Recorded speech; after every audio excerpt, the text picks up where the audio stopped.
ఇక బులెటిన్లో breaking news చూస్తున్నాము. రానున్న సార్వత్రిక ఎన్నికల నేపథ్యంలో టీడీపీ అధినేత నారా చంద్రబాబు నాయుడు తన దూకుడు పెంచారు. ఈ నేపథ్యంలోనే ఆయన నేడు 3 జిల్లాల్లో ప్రజాగళం సభలు నిర్వహించబోతున్నారు.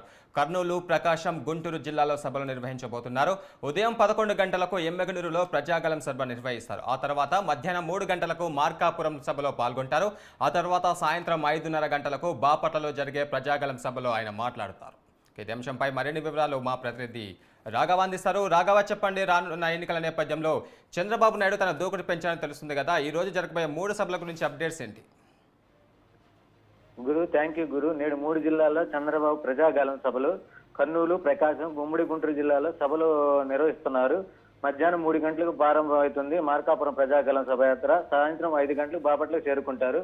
అయితే తెలుగుదేశం పార్టీ అధినేత నారా చంద్రబాబు నాయుడు ఎన్నికల ప్రచారంలో భాగంగా ఆదివారం బాపట్ల పట్టణానికి వస్తున్నారు. మార్కాపురం నుంచి హెలికాప్టర్ సాయంత్రం 5:30 గంటలకు బాపట్ల ఇంజనీరింగ్ కాలేజ్ హెలిప్యాడ్కి చేరుకుంటారు. బాపట్ల ఇంజనీరింగ్ కాలేజ్ నుంచి సాయంత్రం 5:40 పట్టణంలోని అంబేద్కర్ విగ్రహం కూడలి వరకు 4 కిలోమీటర్లకు ర్యాలీ పాల్గొంటారు. లోక్సభ అసెంబ్లీ అభ్యర్థులు తేనేడి కృష్ణప్రసాద్, వేగినేశ్వర నరేంద్రవరంతో కలిసి చంద్రబాబు రోడ్ షో నిర్వహించున్నారు. అయితే అంబేద్కర్ విగ్రహం కూడలిలో రాత్రి 6 గంటల నుంచి 7 గంటలకు భారీ బహిరంగ సభను నిర్వహిస్తారు. ఎన్నికల ప్రచార సభలో ఆయన పాల్గొని ప్రసంగిస్తారు. సభ ముగిసిన అనంతరం తిరిగి ఇంజనీరింగ్ కాలేజీ చేరుకుని అతిథి గృహంలో చంద్రబాబు రాత్రి అక్కడే బస చేస్తారు.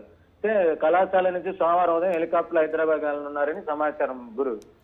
అయితే ఈ సభలో ఇంతకుముందుకే ఆయన సూపర్ 6 సంబంధించిన పథకాలు కూడా వివరించారు. అయితే 3 సభల్లో పాల్గొన్న నేపథ్యంలో మేనిఫెస్టోపై ఏమైనా కీలక ప్రకటన చేసే అవకాశాలు ఉన్నాయా? అయితే గురు, ఈ రోజు మటుకి మేనిఫెస్టో ప్రకటించే అవకాశం లేదు. ఈసారి సభలోనే ప్రకటించే అవకాశాలు ఉన్నాయని సమాచారం గురు. Right, thank you Raghava.